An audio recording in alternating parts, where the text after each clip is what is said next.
மட்டக்களப்பில் உருவாக்கப்பட்ட கிழக்கு தமிழர் கூட்டமைப்பு என்ற கட்சியில் முன்னாள் பிரதி அமைச்சர் வி முரளிதரன், முன்னாள் ராஜாங்க அமைச்சர் சி சந்திரகாந்தன் ஆகியோர் இணைந்துள்ளனர். குறித்த கட்சியில் இணைந்து கொண்டதுடன் அதற்கான புரிந்துணர்வு ஒப்பந்தத்தை இன்று கைச்சாத்திட்டனர். பாராளுமன்ற தேர்தலில் பின்னடைவை சந்தித்த சிவனேசத்துறை சந்திரகாந்தன் முன்னாள் ராஜாங்க அமைச்சர் சதாசிவம் வியாழேந்திரனுடன் இந்த உள்ளூராட்சி தேர்தலை இலக்கு வைத்து கிழக்கு தமிழர் கூட்டமைப்பு எனும் கட்சியை உருவாக்கியுள்ளார். இதனை அடுத்து எதிர்வரும் உள்ளூராட்சி மன்ற தேர்தலில் தமிழ் மக்கள் விடுதலை புலிகள் கட்சியின் படகு சின்னத்தில் குறித்த தரப்பினர் களமிறங்க உள்ளனர். இந்த நிலையில் கிழக்கு தமிழர் கூட்டமைப்புடன் கருணா தலைமையிலான தமிழர் ஐக்கிய சுதந்திர முன்னணி கட்சிக்கும் இடையிலான புரிந்துணர்வு ஒப்பந்தம் இன்று கைச்சாத்திடப்பட்டுள்ளது.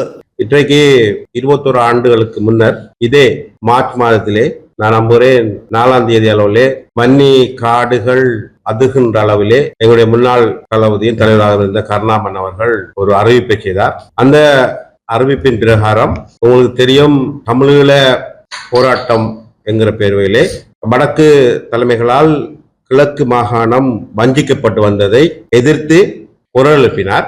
அவருடைய கருத்தை ஏற்று நாமும் எம்மை போன்ற பல போராளிகளும், முக்கியமாக ஜெயமன் சிரேஷ்ட தலைவர், தமிழக விடுதலை புலிகள் கட்சி தலைவர் போன்றவர்கள் கிட்டத்தட்ட 6000க்கு அதிகமான போராளிகள் போர்க்கொடி தூக்கி அது பிழை என்று நாங்கள் சொன்னோம்.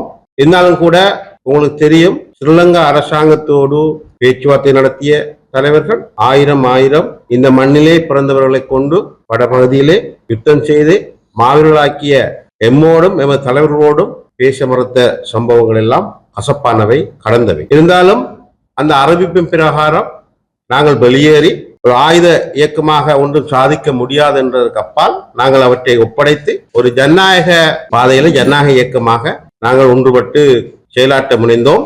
கட்சியாக நாங்கள் தமிழக விடுதலை புலிகள் கட்சியை உருவாக்கி பயணித்த பொழுதும் நாமும் கருணாமானும் ஒன்றாக இணைந்து பயணிக்க முடியாத துரதிருஷ்டவசமான சில சம்பவங்கள் நடந்தது. உயிர் வாழுகிற பொழுதே இந்த மக்களை நம்பிக்கையோடு தூக்கி நிறுத்தி உயிர் நிறுத்த குடும்பங்களை முடிமான பங்களிப்பை செய்து அவர்களை அவித்து செய்து விட வேண்டும் என்கிற உறுதியான ஒரு எண்ணப்பாட்டை நாங்கள் இணைந்திருக்கிறோம். இந்த இணைவை இயற்கை ஏற்றுக்கொள்ளும், அதுபோன்று எமது மாகாண தமிழ் மக்கள் ஏற்றுக்கொண்டு எங்களோடு தொடர்ந்தும் நீங்களும் கைகோர்த்து செயல்பட வேண்டும் என அனைத்து எமது மக்களையும் அன்பாக அழைத்து உறுதியாக பற்றி பிடித்துக் கொண்டு செல்லக்கூடிய விட்டுக் கொடுப்புக்கும் நாங்கள் தயாராக இருக்கிறோம் என்பதை இந்த இடத்தை தெரிவித்துக் கொள்வோம். இது இணைவு என்பதல்ல என்றால் நாங்கள் இணைந்துதான் தொடர்ந்து இருந்திருக்கின்றோம்.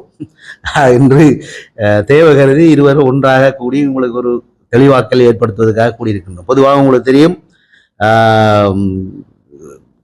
நான் மத்திய அரசாங்கத்திலிருந்து பயணித்த இருந்த ஒரு பாதையில் இருந்தபடியால், அதே போன்று எங்களுடைய பிள்ளையானவர்கள் முதலமைச்சராக இருந்து செயற்பட்ட அந்த பாதையின் அடிப்படையில் இருவரும் அந்த சந்தர்ப்பத்தை பயன்படுத்தி அன்றைய காலத்தில் பாரிய அபிவிருத்திகளை ஏற்படுத்தி பல மாற்றங்களை உருவாக்கியிருந்தோம்.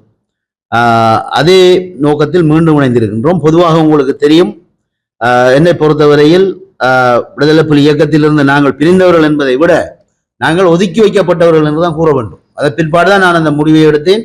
எங்களுடைய கிழக்குமான இளைஞர்களின் உயிர்களை பாதுகாக்க வேண்டும், கிழக்குமான மக்களின் உயிர்களை பாதுகாக்க வேண்டும் என்ற அடிப்படையில் அன்று என்னுடன் கைகோத்து நின்ற பிள்ளையானவர்கள், ஜெயம், அதே போன்று மறைந்த கோனேஷன், இன்னும் பல தளபதிகள் அவர்களுடன் ஆலோசித்த பொழுது அவர்கள் அனைவரும் எனது பின்னால் அணிதிரண்டு வந்திருந்தார்கள். ஏனென்றால் நிச்சயமாக நாங்கள் எங்களுடைய இளைஞர்களை உயிரை காப்பாற்ற வேண்டும் என்பதற்காக.